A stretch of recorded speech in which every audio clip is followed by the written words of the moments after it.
Welcome to Backstage with Becca with special guest, Jenna Lea Rosen.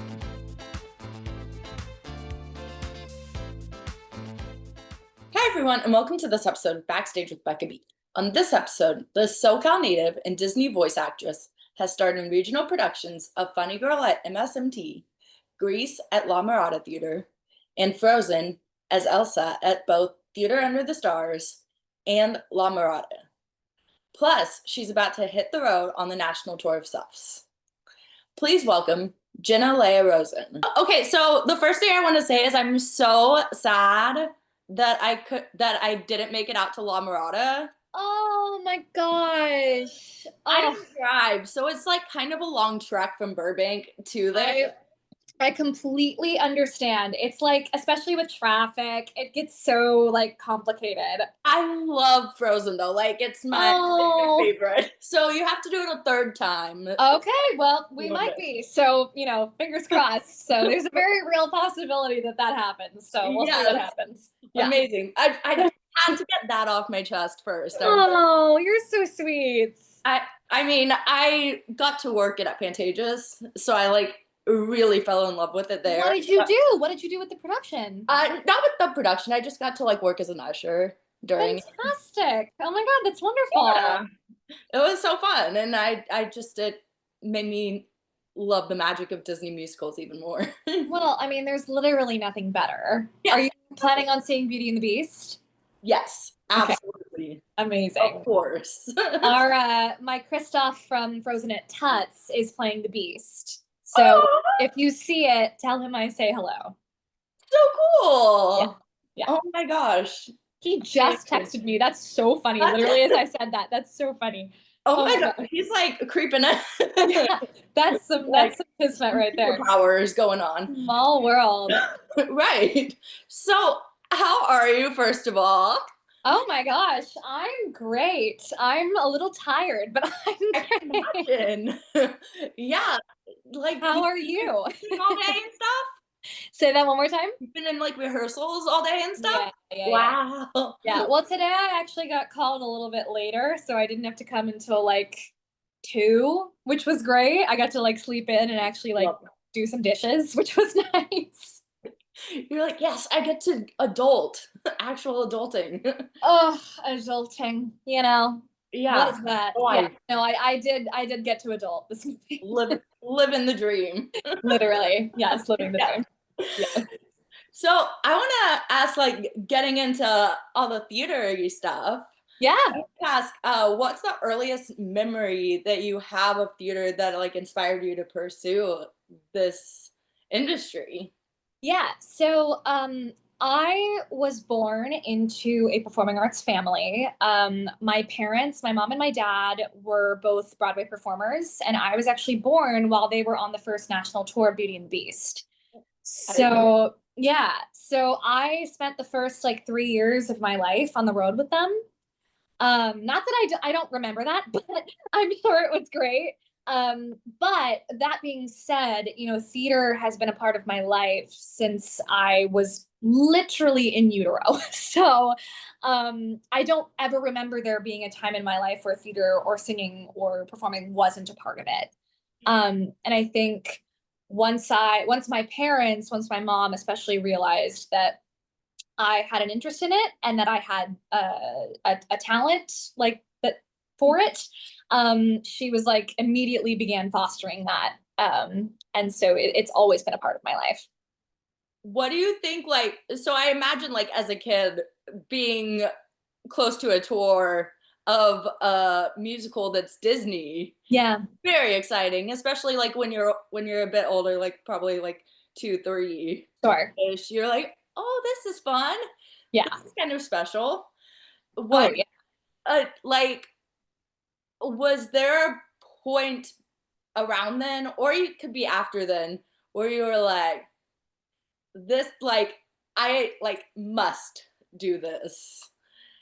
Well, I think I took a lot of inspiration, I think, from my mom, especially seeing her do that. And then also my mentor and godmom. I mean, truly, besides my mom, my other biggest inspiration played Belle on the tour, Kim Huber. So I grew up seeing her play her roles and my mom play her roles and my mom's friends. And so I think like I took a lot of inspiration from my mom's peers and my mom herself. And my grandma also, my family, we run a performing arts studio in Orange County, California. And that's where I grew up and got my training. So I think I was very fortunate to be surrounded by a lot of really wonderful and talented performers. And I think that's sort of where I got my spark and my inspiration. Oh my, I mean, how neat to be like in to have a family that's also very involved in it. Yeah. Yeah. I feel very lucky that that was what happened. And what's the studio called in Orange Yeah. County? I'm curious. Orange County Song and Dance. Okay. My grandma has run it, and for 40 years. We just had our 40th year anniversary. Yay, congrats. That's huge. Thank you. Yeah, I mean, that's literally where I grew up and got my training. And now whenever I'm back in California, I teach there and hope to continue the legacy. Yes. And you like have a whole bunch of people who are proud of you there too, who are like Yes. so Well, that was the best part about doing Frozen this second time at La Mirada was everybody from my hometown and everybody from the studio got to come. So that's always a treat when I get to perform in California because it's like everybody, my family and friends, they get to come and it's like a big reunion. oh my gosh, that's the sweetest thing. So Yeah. I want to know, like, starting young in the arts, how did you balance building skills growing up? How did I balance building skills? Well, like as opposed to like living a normal like kid life or I mean, I feel like it's kind of just like living a normal kid life because you're doing something you enjoy, you know? well, it was. I mean, again, like to reiterate, like it was all I performing and singing was all I ever wanted to do. Yeah. Like there was, I liked to draw and I was interested in other things, but like that was never that was never like my focus. Like performing was just always what I wanted to do. I don't remember a time where there was anything else I wanted. So I guess like growing up, I was taking voice lessons. I was in dance 6 days a week. Like I was doing all these things. And that's where my community was. Like that's where my friends were. That's where and frankly, that was the best part about having a family who owns a dance studio is like that's my community. Like I was lucky to grow up with a built-in community. Um and I think, with a beautiful mix of kids who eventually went on to be in the arts and kids who were there just to sharpen their skills in the performing arts. Like it was a beautiful mix of just like of all kinds of people and families. And I'm an only child, so like I felt like I was adopted by so many other families and it was just this beautiful built-in community and was such a wonderful place to train and kind of get my start. Y- Yes. And I feel like theater in LA and like the LA area, Yeah. Southern California area is so underrated. Period. I mean, we need more of it though at the same time. Yeah. But Well, yeah, I yeah, agree. I mean, growing up, I mean, even, 10, 15 years ago, it was very different. I think there were just, the pandemic was very difficult and we lost a lot of theaters along the way in LA. And so growing up as a kid who was a fan of theater, there were always so many things to see and so many incredible performers who I still idolize to this day, who I got to see in performances, growing up at theaters like La Mirada and Musical Theater West and all of those great houses that I think are so underrated and should be respected forever because of the work that they're doing and the performers that are performing at these theaters. Um, yeah, it was such a great theater education, like to be able to, if not New York, I mean, there's great theater happening everywhere, but like, wasn't a bad place to grow up? oh no, I mean absolutely not. And you have people on like all sides of the industry Yes. too out here Yes. because you have like people who are like wanting to be on stage at night Yep. who are like filming. who are doing their TV show in the morning. Yes. Yeah. I've encountered that a lot. Yeah, even myself. So that's kind of the cool thing about LA for sure. Oh my gosh. What do you think? What experience and like what's the best lesson do you think that you got from growing up and doing theater and training in LA? The best lesson. I mean, so many. You know what? Okay, I will give you, I think what's been my motto lately, especially since moving to New York and kind of like, you know, three-ish years ago, starting kind of a new journey, is I think the biggest lesson is that this industry and this business is a marathon. It is not a sprint. And everybody's journey is different. And maybe that sounds cliche or redundant, but it is so true. It doesn't matter where you got your start. It doesn't matter where you went to school. None of those things, at the end of the day, it is your own personal journey. And as long as you're working hard and continuing to train, like that will pay off eventually. And I think that the most important thing too is just to have good mentors and good people in this industry to have as kind of your gurus and your you know your guideposts. And luckily, you know, I was able to have that. So I think like those are some of the lessons, I guess, that I've learned growing up and, you know, from the people that I've respected and looked up to. And I also saw you've done like voiceover. So speaking of like the TV and film industry, so how does that like play into kind of broadening your theater, like broadening your skills when it comes to theater, honestly? Yeah.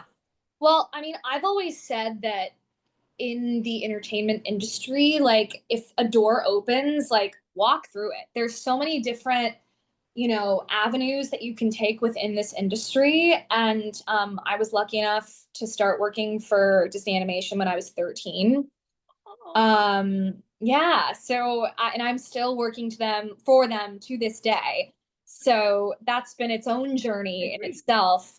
And I've learned so much, especially as a vocalist, through working for them, and my pseudo mentor through that whole experience, the composer John Kavanagh, who wrote the music for Sophia the First and Elena of Avalor and Alice's Wonderland Bakery, and for the Sophia the First spinoff that we're currently working on. So, you know, luckily those shows especially have kind of a big Broadway theater style influence.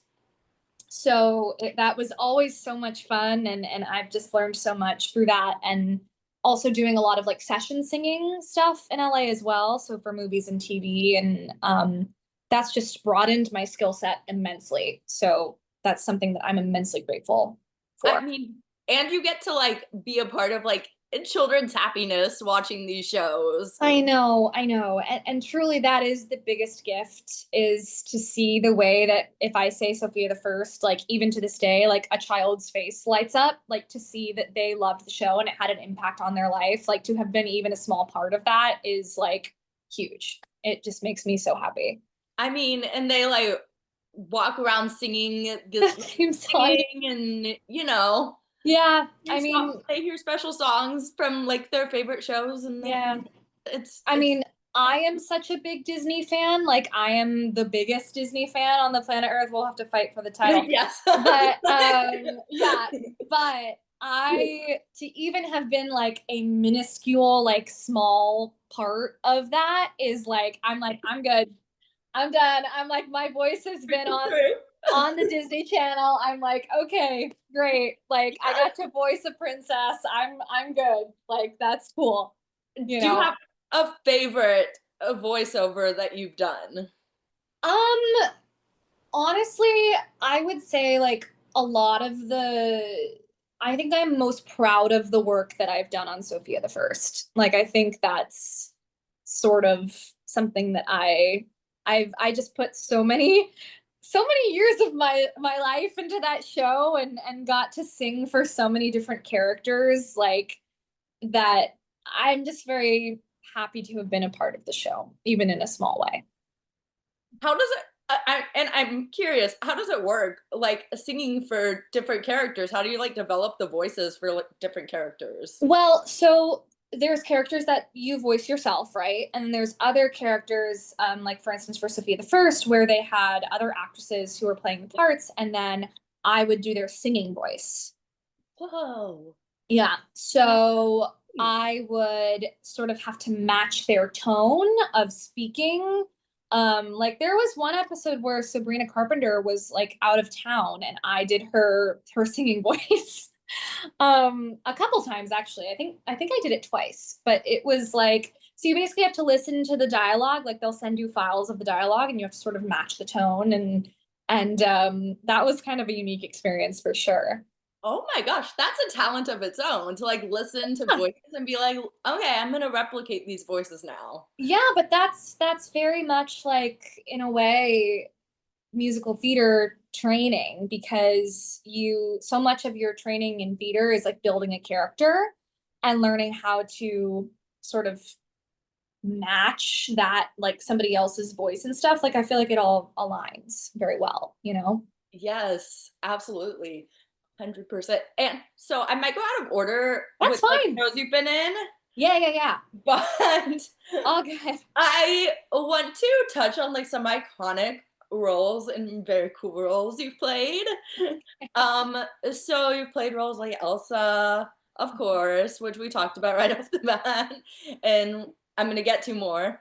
Yeah. And you played Fanny Brice and Funny Girl, I saw, which is amazing. Yeah. And like it's such a hard, demanding role, I feel like, to play It's too. the most difficult.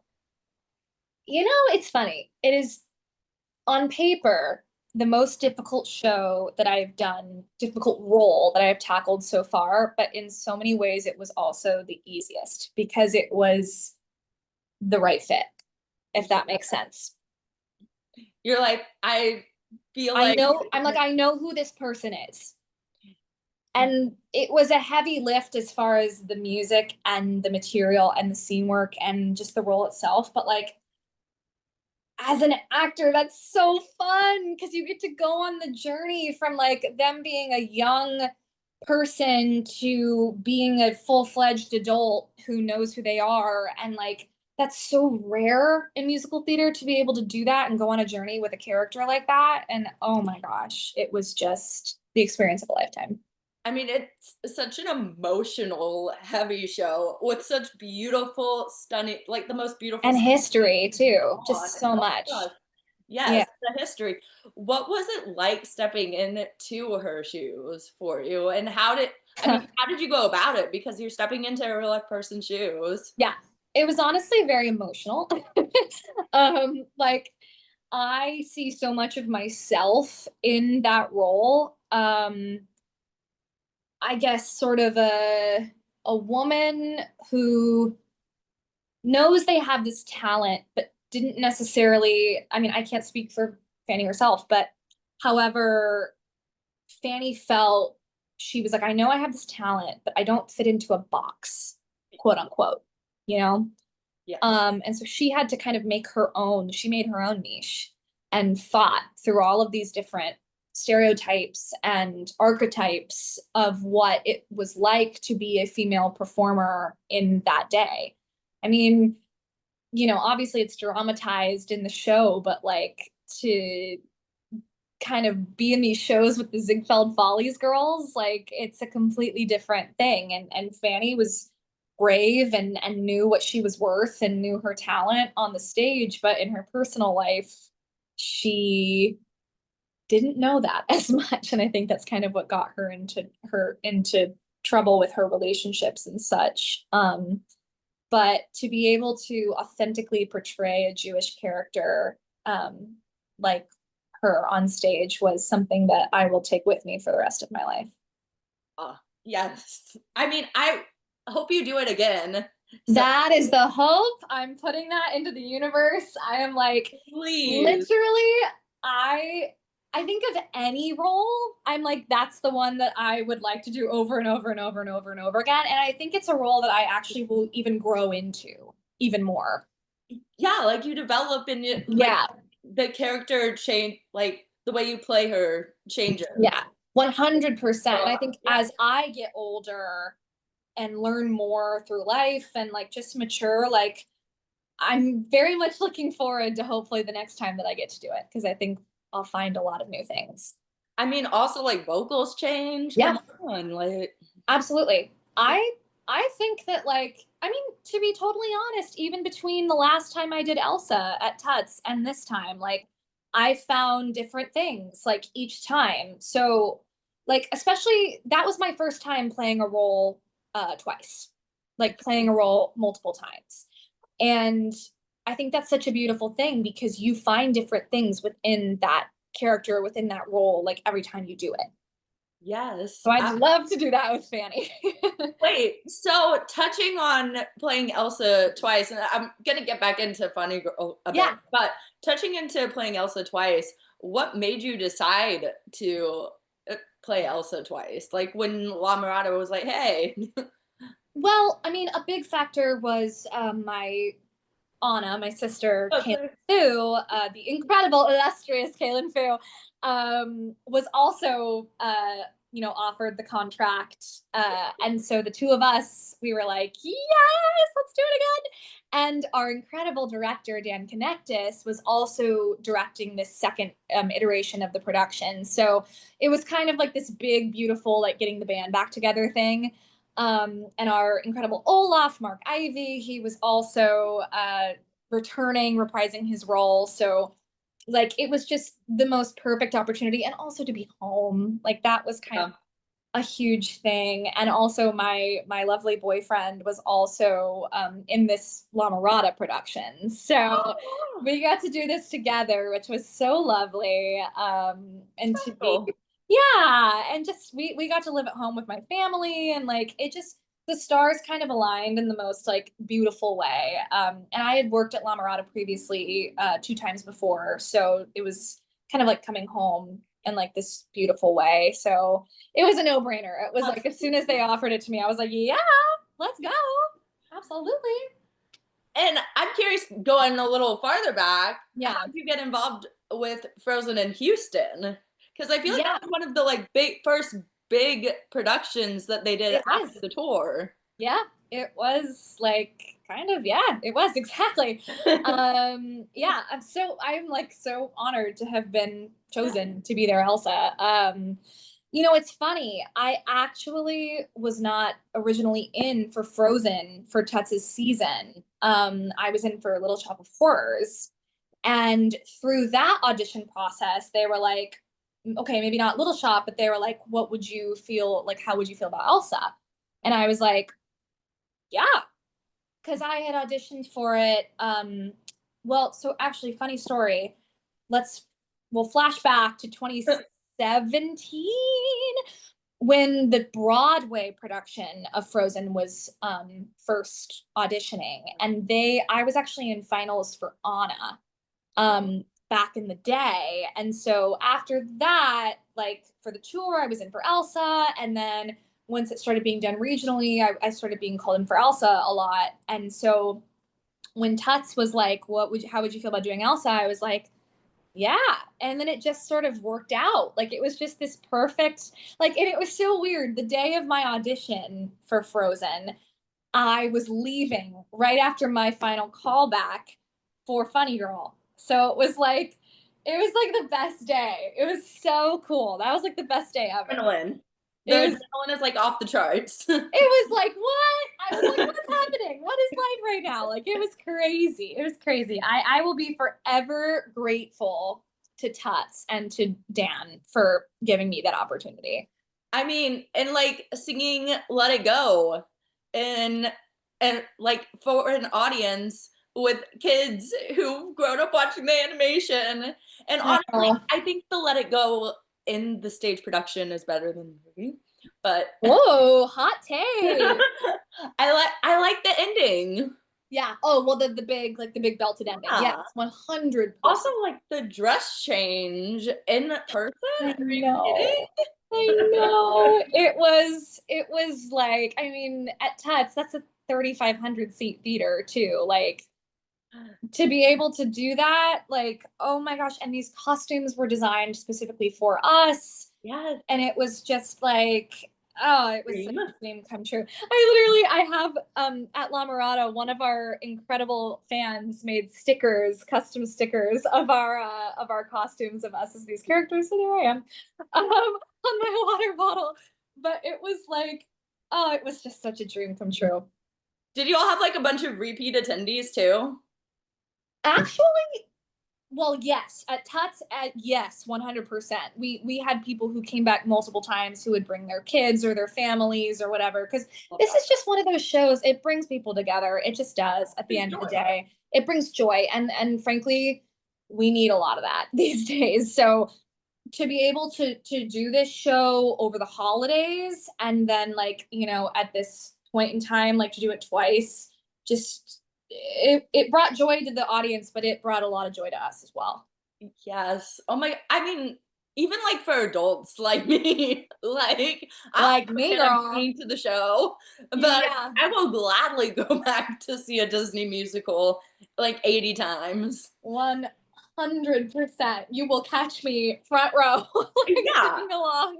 If it makes me smile, then why not? Yeah, like a couple of our castmates this last time in California, because when in California you go to Disneyland.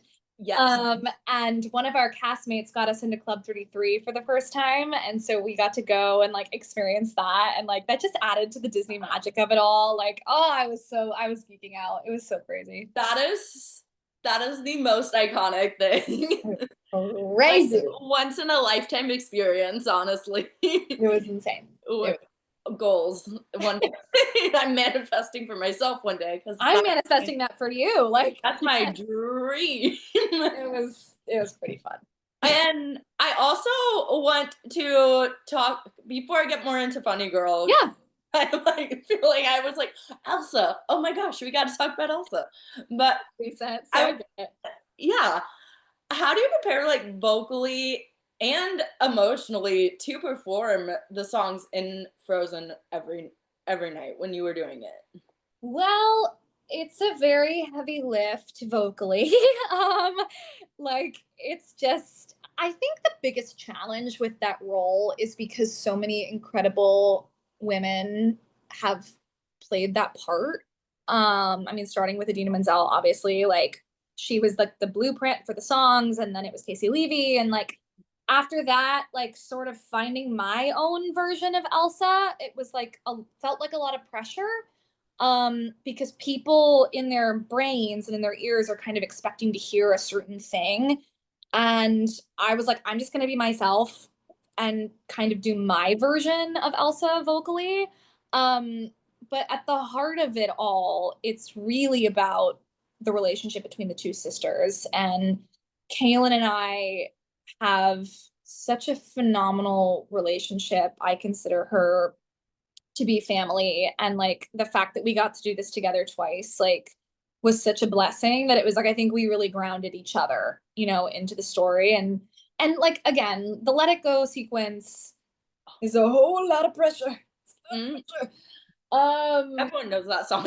Yeah, and the internet can be mean. So yeah, so it's a whole thing in itself. But I mean, the sequence that Dan and Mike Tutai, our projection creator, came up with was like, I didn't even know. I'm like, this is not even real right now. I'm like, how is this my life? Like, doing the stress change, and like the way the audience would go crazy every time it happened it was just, I'm the audience. You are the audience. I'm the person that goes crazy for that. It's because me. I'm Yeah. like, No, I get it. They created some real bona fide theater magic with that one. They really ate with that one. I mean, I've been asked like, how do they do that on stage? Because I've gone to Yeah. see it so many Of course. times. Like, it's definitely magic. Yeah. Absolutely. I don't have an explanation. It's magic. The kids would always say, how did Elsa change her dress? And it's magic. I mean, yeah. Magic, girl. Magic. Like, come on. Yeah. How do you think you made the role of Elsa your own on stage? Well, I think number one, just like the vocal choices that I was doing were different. Number one. And number two, I think I just tried to make the role sort of a marriage of how I am as a person, like sort of my Elsa side and the character of Elsa on paper. Like, and there is this pressure too to sort of, you do have to follow a certain blueprint. Like it is a Disney character, like TM trademark. So like there is a certain blueprint. But I think Elsa especially is written very well. Like I think her struggle is very clear. Her just sort of her story, I think, is very well written, and her journey that she goes on. So as an actor, like that's always a joy because it's like, it's just very clear. So I just had a lot of fun. I had a lot of fun playing her, going on her journey, and from sort of buttoned up struggle to this like complete freedom to then sort of questioning, what do I do with this freedom? And then ultimately like reuniting with her sister and finding a marriage between, like she doesn't have to be isolated. She can be a part of this kingdom and find her own role within it. I mean, the end gives me chills. Oh, like every time. Me too. So good. And I have to ask, dangerous to dream or monster? The question of the hour. That's the real question. Ooh. I have my answer, I think. You know what? Hot take. Dangerous to dream. Okay, see, I like that. I like that. It has like from a story perspective. Yes. Dangerous to dream. From a vocal, like if you're asking me like what is, like whatever, monster. I think if you asked our Olaf, he would tell you monster. It's down. Sure. Yes. It rips. Monster it's just a good song and it is so fun to sing. Well, it's very like No Good Deed-ish. It's totally her act too, like No Good Yeah. Deed. But Dangerous to Dream is an incredibly well crafted song, and it was a great addition to the musical. I will say the kids were like, they're like, what's happening? They're like, why is there a ballad in the middle of act? Like they didn't like it, but I loved it. Well, it's when they have like short attention spans. Yeah. Like just kids like, do. They're like, what is this? I don't know. They're like, where's Olaf? Yeah, right. Where's Olaf? They're like, why can't I sing along to the words of this song? Yeah, they're like, what is this ballad? I don't understand. No, but I loved both so much. That's a good question. I mean, I like in the audience of like Disney musicals. Yeah, you have to be aware if you're going to a Disney musical. Like, there's kids in the audience. 100%. And frankly, like that was one of the joys of doing this. Like, there was one show when at the end Elsa asks, she goes, "Is everyone all right?" to the kingdom, and we had one little girl in the audience go, "Yes!" And we were like on stage, we all broke. We couldn't help it. It was so just joyful. And I was like, oh my gosh, she's paying attention. Like, it was perfect. One time when I went to see the tour, yeah, one of the like young Honor Elsa's sisters was like, "Hi, Elsa." It's just so delightful. There's really nothing like it. Like, it's like they like these characters are up on stage in front of them. This is their dream come true. Oh, I know, because I put myself in the shoes of what I would have been like seeing something like this when I was 6 or something, and that would have been like my Super Bowl. Yes, I mean, still is. Still is. Who am I kidding? Still is. And I have to get back to funny girl songs because the songs you get to sing in Funny Girl as Fanny Brice are also It doesn't get iconic, better than that. hard songs, Yeah. but like some of the best in musical theater ever, I would say. Yep. What was your favorite to sing, and which one was like the hardest to sing? Ooh, I'm gonna have to put myself back in that headspace. I think my favorite was probably music that makes me dance. I just love that song so much. Oh my God. Wait, no, wait, I'm lying. I'm lying. That's a lie. I'm a lying liar who lies. My favorite song was People. Who am I kidding? That was my favorite moment in the show. It was the best scene. Oh my gosh. Like I get very emotional when I talk about this show. I just, that sequence, it was my favorite, hands down. Oh my gosh. So yeah, People was my favorite. Hardest was Probably Don't Rain on My Parade. Yeah, because I mean that's like a busy song, and it goes at like it does everything. It does. And you also, at that point, it's like you want to rip it, right? You want to, like, that song, you want to like go full throttle, but you have to save it because you still have an entire act 2 to do. Oh. So I think, like, with that role, the biggest lesson I learned is how to pace myself in an 8-show week. And how do you pace yourself in an 8-show week? You find moments within the show where you have to back off. Like, and you have to do it sneakily, but like you have to find moments where you have to let the microphone carry you, if that makes sense. Yes. Every song can't be like it, you know, sometimes you got to cut those opt-ups that you really want to do. And I did eventually, like, I just had to find my path within the show. I can imagine that's probably like hard as like because you like want to do these fancy things. Oh yeah, 100% in the show. So Yeah. it's like, But wait. when you have a Sunday matinee and a Sunday evening show, like, you have to make some concessions and you have to sing smartly. Yes, 100%. How do you keep your vocals healthy? Well, I take a lot of voice lessons. I will be so for real with you. Like, I do not think I am the poster child for vocal health. Like, I really should be doing more intense warm-ups and things like that. But I think for me, the biggest thing is sleep. Sleep and hydration, and conserving talking, are like sort of the most important things. If I don't get 9 to 10 hours of sleep, I am not the same singer. I mean, sleep is like I feel like when we're kids, we're like, nah, who needs sleep? And then Well, like right. Even when adulting, you're like 20, you're like, I don't need sleep. But like, you know, you really do. It's the most important thing because it gives your body and your vocal cords time to reset.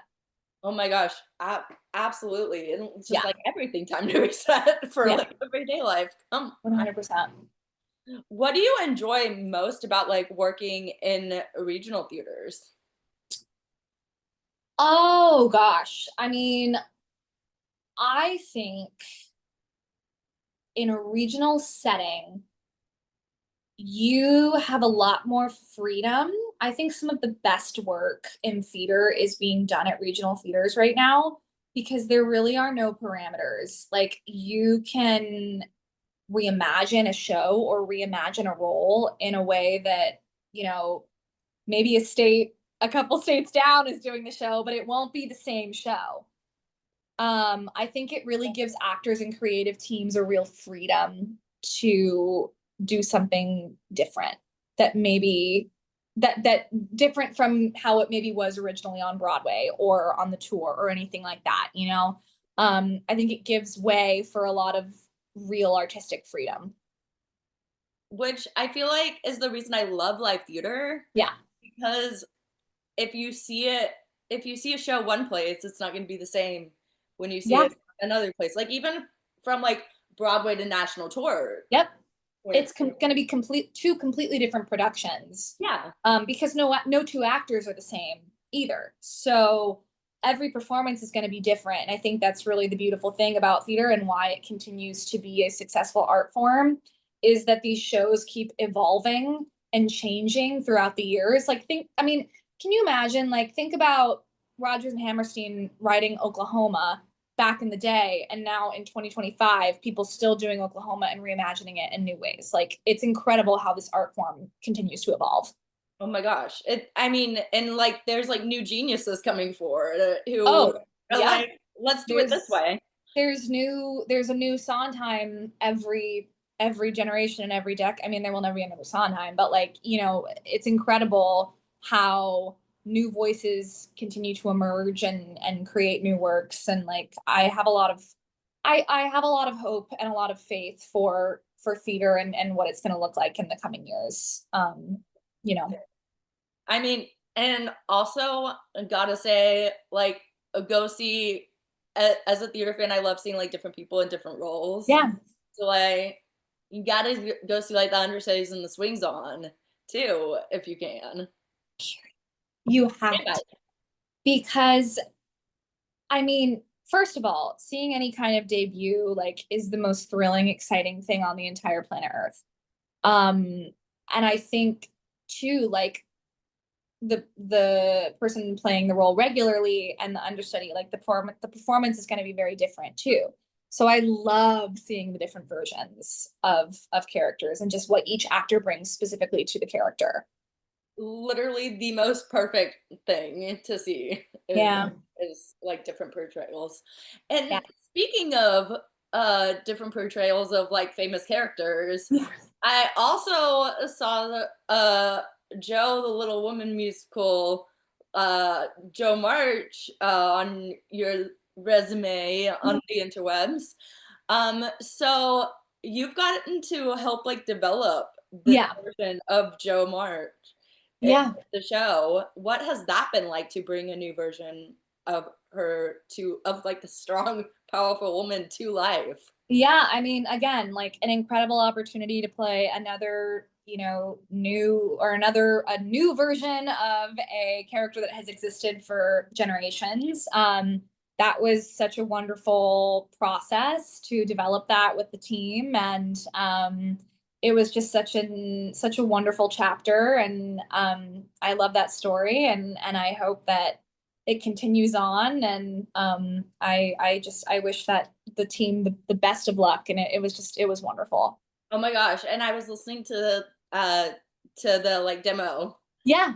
fly away demo, and your voice is stunning. Oh, thank you. Thank you Absolutely so much. stunning. Thank you. I really appreciate that. I was like, whoa. I'm so like, I think my jaw was dropped, and I'm like walking my dog on the sidewalk and people are like, "Why is Oh, your jaw thank dropped?" you. That's very sweet. I really appreciate that. Of course. It's a great Uh, song.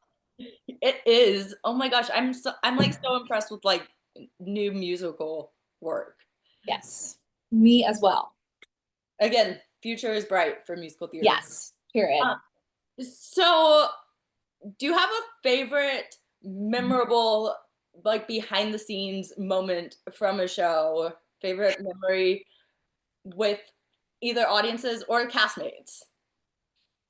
That is so hard to choose. Or multiple. My best friends and like chosen family are through casts, like through castmates. That's very, very hard to choose. I'd have to think on that one, honestly. I guess like a day that sticks out is like, so I was lucky enough to be a part of the new Anne of Green Gables musical. And I did the iteration at Goodspeed a couple years back, and the night that I got to go on for Anne was probably one of the most special nights of my life. It was my mom's birthday. Like, she was there. It was so exciting. That was my first experience debuting as an understudy, and it was just like the most thrilling, terrifying, exciting thing ever. So that was a really exciting night in the theater.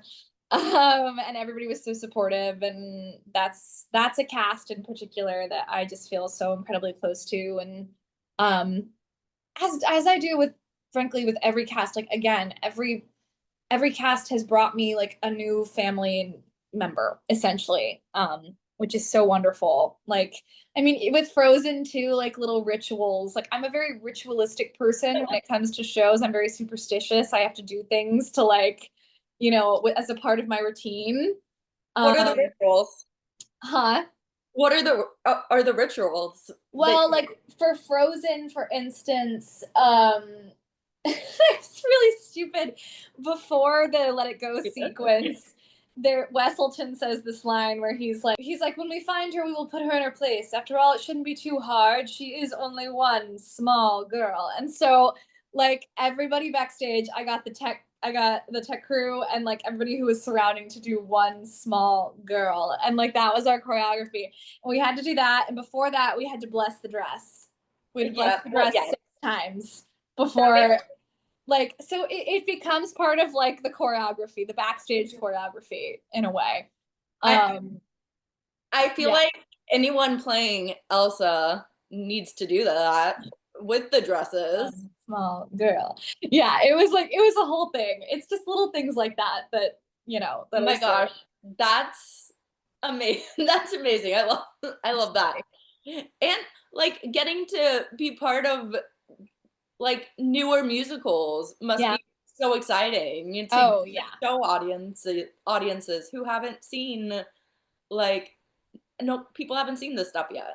It's always a thrill to be a part of a new work. I've been lucky enough to be a part of quite a few at this point, and I am just so grateful every time to kind of be in the room and see how these things form. Yes, and then you get to like follow the journey along the way too, and be like, fingers crossed the best. Exactly. Yeah. Is there someone who you want to work with one day in a show who you haven't yet? It could be like a role model or a friend. I mean, yeah. I mean, okay. As far as like a role model and a friend, I want to do a show with my mentor, with Kim Huber, who I had mentioned earlier.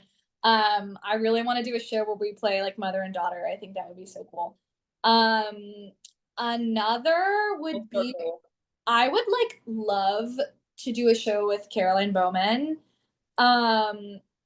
I feel like it would just be like it would be a good match, and I just think she's so spectacular, and like I would just love to do a show with her. I think that would be so cool. Oh my god, I support it. Yeah, she's amazing. Like another one would be like Jessica Vosk, who I just think is incredible. I have a lot of role models. I have a lot of people that I look up to and like get starstruck like to this day. Like I'm like, oh my gosh, like, you're incredible. I mean, and you're like one of those incredible people too. So like, that's very nice. On that level. So thank you. Thank you. We're getting there. We're getting there. Hey, it's a hard industry, but you're there on that level. Like the roles you've played prove it.